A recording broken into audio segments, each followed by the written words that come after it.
Olá, meu irmão, minha irmã em Cristo. Neste momento, eu pretendo levar até a sua casa uma reflexão na palavra de Deus. E esse momento está baseado em Lucas capítulo 24, 13 até o versículo 35. E eu sugiro que você faça a leitura desse texto e acompanhe na sua casa. Lucas capítulo 24, 13 a 25. O texto deste final de semana, ele relembra os dois discípulos que seguiram até Emaús, e no meio do caminho Jesus aparece e caminha junto com eles. Este episódio ele sucedeu no domingo de Páscoa. Hoje nós estamos lembrando o terceiro domingo de Páscoa. E logo de manhã, naquele domingo, foi o momento em que os discípulos, que moravam mais distantes de Jerusalém, retornaram para suas casas. E por que eles não retornaram no sábado? Segundo a lei dos judeus, no sábado, eles só podiam caminhar 1 quilômetro. E a vila de Emaús ficava mais ou menos 11 quilômetros de Jerusalém. Os dois discípulos, eles não faziam parte dos 12 discípulos de Jesus. Naquele momento, 11 discípulos. Eles faziam parte de um conjunto maior de discípulos. E talvez para nós não fazermos confusão, eu vou chamá-los aqui de os dois seguidores de Jesus Cristo. Um, conforme o texto de Lucas, é chamado de Cleópas. O outro não tem o nome descrito no texto. Há várias especulações de quem tenha sido esse segundo seguidor de Jesus que caminha para Emaús. Os estudiosos e os comentaristas, eles apontam a fortes indícios, apontados por eles, de que tenha sido Lucas. E quais são as razões para dizerem que era Lucas, esse segundo seguidor? Primeiro, o autor ele omite o seu nome do texto, que era comum no Novo Testamento quando alguém escrevia, quando alguém relatava algum episódio. E a segunda razão e evidência é a riqueza de detalhes que é trazido aqui em Lucas capítulo 24. Esse texto ele aparece em Marcos capítulo 16, e lá Marcos relata esse episódio em 2 versículos. Marcos 16, 12 a 13. Então, mas nós não podemos fechar e dizer, olha, é Cleopas e Lucas. Há indícios, há razões fortíssimas para que tenha sido o evangelista Lucas. Mas essa é uma dúvida que vai permanecer ainda em nossas mentes. Os dois seguidores, como eu disse, moravam na vila de Emaús. E quando eles então retornam para os seus lares, nesse trajeto, Jesus se aproximou e começou a andar e a conversar com esses dois seguidores. E eu passo então agora um relato desse episódio para nós nos inteirarmos do que estamos falando. O texto relata que eles não reconheceram Jesus, o Jesus ressuscitado. E essa é uma pergunta que fica na nossa mente, porque nós perguntamos, mas por que eles não reconheceram o Cristo ressuscitado? E um autor disse assim, Jesus ressuscitado não é um defunto que voltou a viver, mas ele tem uma nova maneira de ser, um corpo glorificado.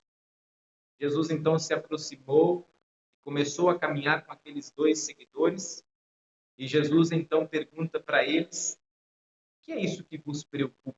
O que vocês estão falando?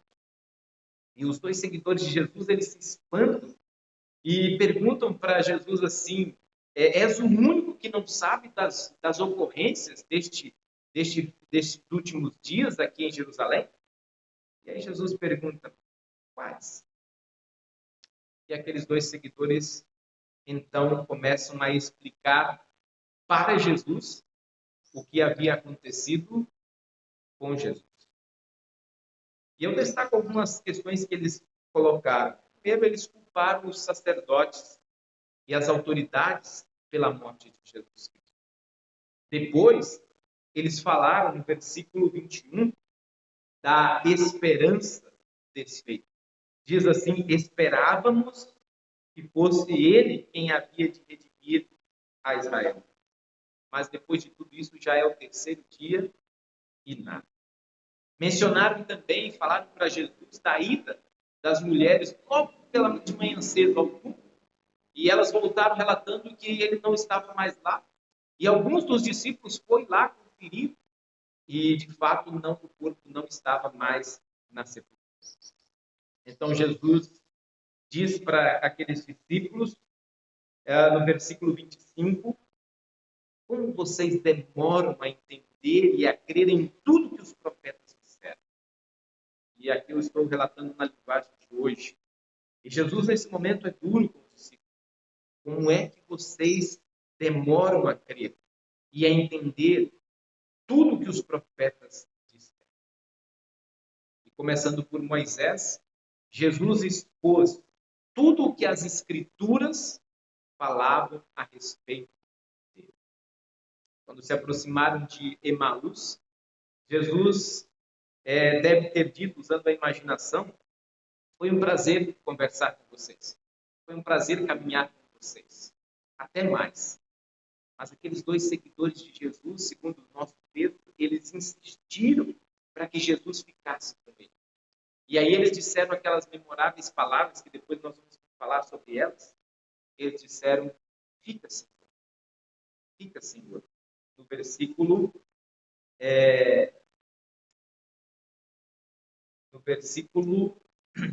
29. Fica, Senhor, porque é tarde e o dia já declina. Jesus então resolve ficar com aqueles dois seguidores sentados à mesa para a refeição. Jesus tomou o pão, abençoou e partindo entregou para aqueles dois seguidores.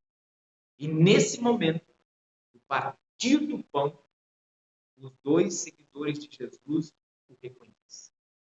Mas segundo o texto, Jesus desapareceu da presença deles. E eu abro um parênteses aqui.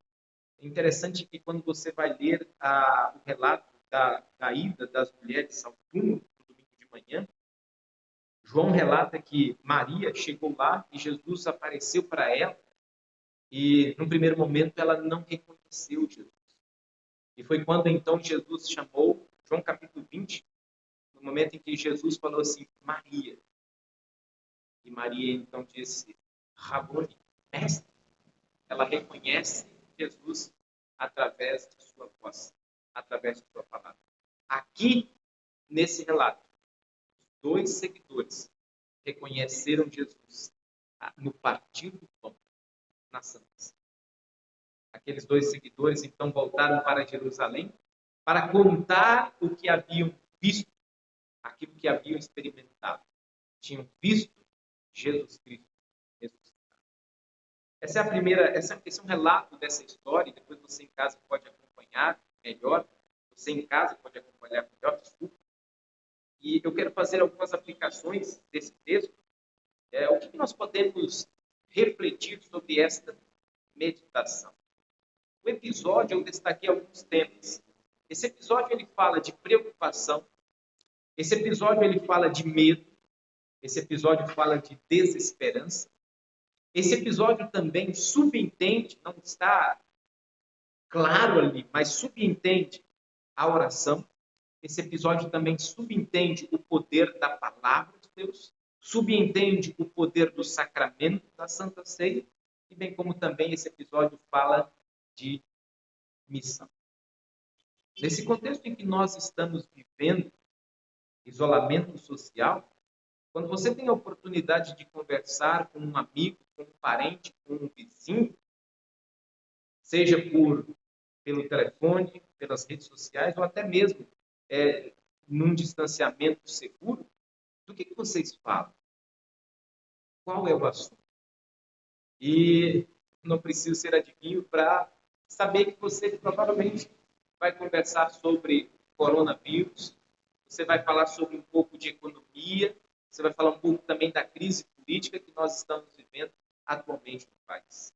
Com isso, eu estou dizendo para você que você fala, você pensa sobre aquilo que lhe preocupa, sobre aquilo que lhe causa medo. Você fala, você pensa naquilo que enche o seu coração. Se estamos vivendo momentos difíceis, coisas ruins.